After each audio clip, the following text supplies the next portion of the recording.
Bismillahirrahmanirrahim. Assalamualaikum warahmatullahi wabarakatuh. Halo anak-anak kelas 8. Bagaimana kabarnya hari ini?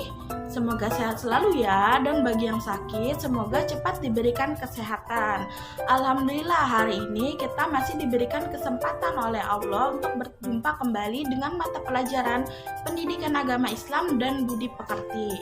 Baik anak-anak, sebelum kita memulai pembelajaran, alangkah baiknya kita berdoa terlebih dahulu supaya diberikan kemudahan oleh Allah dan menjadi bermanfaat di dunia dan akhirat. Baik, kita mulai ya. Bismillahirrahmanirrahim. Raditu billahi robba wa bil islami dina wa bi muhammadin nabiyya wa rasula. Rabbi zidni ilman warzuqni fahman. Amin. Anak-anak, setelah kita mengetahui bagaimana cara kita menghormati serta mematuhi kedua orang tua dan juga guru, seperti yang sudah Ibu sampaikan pada minggu lalu, kita akan melanjutkan pembahasan mengenai menghiasi pribadi dengan berbaik sangka dan beramal soleh. Nah, anak-anak silahkan dibuka dulu ya buku paket dan LKSPAI-nya pada bab 10. Sebelum kepada materi, ada beberapa poin nih yang ingin Ibu sampaikan. Yang pertama, menjelaskan pengertian beramal soleh. Yang kedua, menyebutkan dalil beramal soleh. Yang ketiga, menyebutkan macam-macam amal soleh.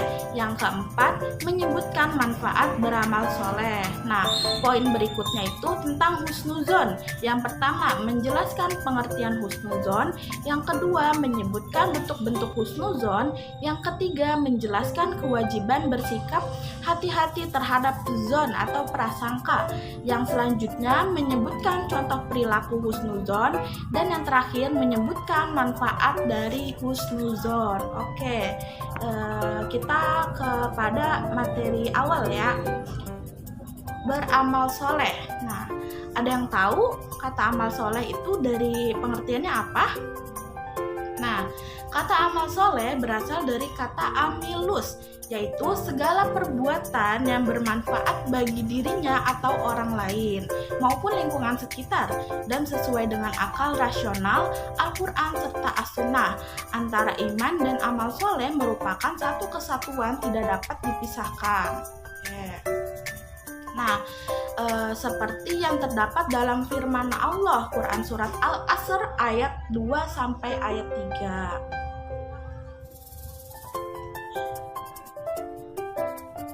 Oke, kita baca bareng-bareng ya. A'udzubillahi minasyaitonirrajim. Bismillahirrahmanirrahim. Innal insana lafi khusr illal ladzina amanu wa 'amilus solihati wa tawassaw bil haqqi wa tawassaw bis sabr. Nah, yang artinya sungguh manusia berada dalam kerugian kecuali orang-orang yang beriman dan mengerjakan kebajikan serta saling menasihati untuk kebenaran dan saling menasihati untuk kesabaran. Nah, di sini ada kata inna. Inna itu artinya sungguh. Insana manusia, lafi husrin itu artinya berada dalam kerugian. Nah, illa itu kecuali. Ladina yaitu orang-orang, amanu beriman. Ladina amanu berarti orang-orang yang beriman. Wa amilus. Nah, di sini ada kata wa amilus solihat. Nah, wa amilus solihat itu beramal soleh. Nah, dari sini kita tahu bahwa perintah beramal soleh itu sudah terdapat di dalam Quran Surat Al-Asr ayat 2 sampai ayat 3. Nah, ayat tersebut menjelaskan bahwa sesungguhnya manusia berada dalam kerugian kecuali orang yang beriman kepada Allah, beramal soleh, menasihati untuk kebenaran dan kesabaran. Dalam melakukan amal soleh kita harus niat ikhlas karena Allah, tidak karena manusia ya. Jadi kan kalau karena manusia itu disebutnya sombong ya, itu nggak baik. Dan ketika kita beramal soleh kita harus mengetahui nih ilmunya. Nah, berikut ini ada pula nih macam-macam amal soleh. Yang pertama, amal soleh terhadap Allah Subhanahu wa Ta'ala. Yang kedua, amal soleh terhadap manusia. Yang ketiga, amal soleh terhadap lingkungan. Nah, yang pertama itu amal soleh terhadap Allah. Maksudnya apa sih? Nah, maksudnya itu kayak zakat, puasa, atau yang berhubungan langsung dengan Allah Subhanahu wa taala. Nah, yang kedua, amal soleh terhadap manusia. Misalnya kayak memberikan zakat, infak, itu berarti amal soleh terhadap manusia. Kayak misalkan kita melihat ada beling atau paku di jalan, nah kita singkirkan, itu termasuk kepada amal soleh kepada manusia.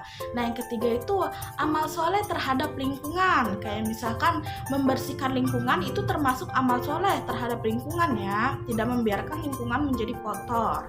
Nah, berikutnya ini ada manfaat dari beramal soleh. Nah, manfaatnya itu yang pertama, diberi ampunan dan pahala yang besar oleh Allah Subhanahu wa taala. Nah, yang kedua, diberi petunjuk. Yang ketiga, diberikan kehidupan yang baik dan layak. Nah, yang keempat ini, ketika kita beramal soleh, kita akan dihapuskan dosa-dosanya. Nah, yang terakhir ini, dijauhkan dari kerugian dunia dan akhirat. Oleh karena itu dianjurkan manusia untuk beramal soleh.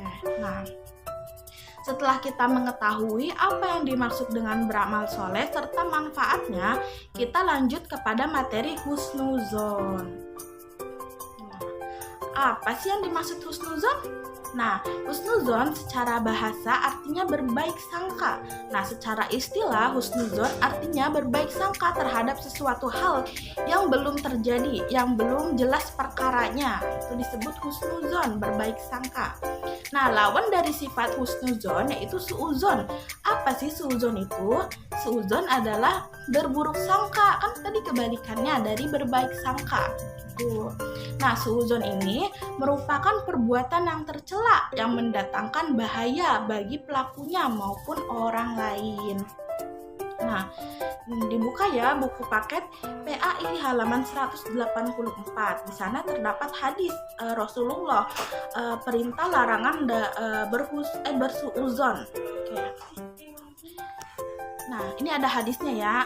An Abi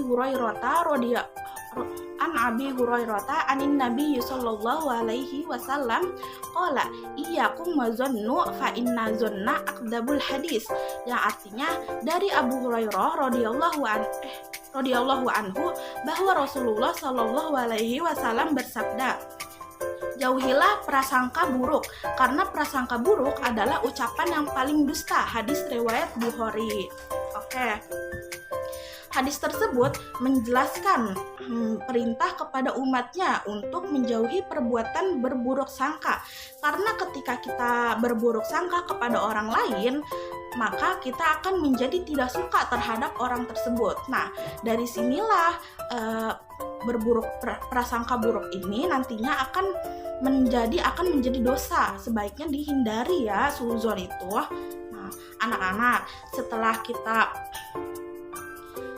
kita mengetahui pengertian dari husnuzon dan bahaya dari perilaku suuzon, maka dari itu biasakanlah diri kita untuk selalu berhusnuzon atau berprasangka baik terhadap apapun itu.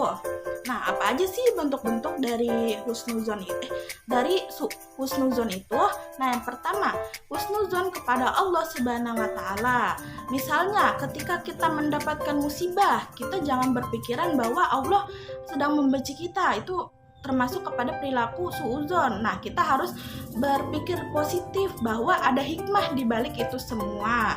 Nah, yang kedua itu husnuzon kepada diri sendiri. Misal ketika kita ulangan, nah kita sudah belajar mati-matian tapi tetap mendapatkan nilai jelek. Nah, kita nggak boleh suuzon ya, harus husnuzon. Mungkin kalian harus berpikiran mungkin yang kalian pelajari itu masih kurang. Nah, di ulangan berikutnya kalian harus lebih semangat lagi. Nah, itu husnuzon kepada diri sendiri. Nah, yang terakhir ini ada husnuzon kepada orang lain. Nah, husnuzon kepada orang lain. Misalnya kita mendengar isu nih negatif atau mempunyai curiga kepada orang lain, hendaknya diklarifikasi atau yang biasa disebut dengan tabayun terlebih dahulu agar kita tidak terjerumus kepada sikap curiga atau suuzon kepada orang lain, karena sikap buruk itu akan memicu perpecahan dan masalah akan berdatangan. Oleh karena itu hendaklah menumbuhkan prasangka baik kepada sesama manusia agar hidup tentram dan damai.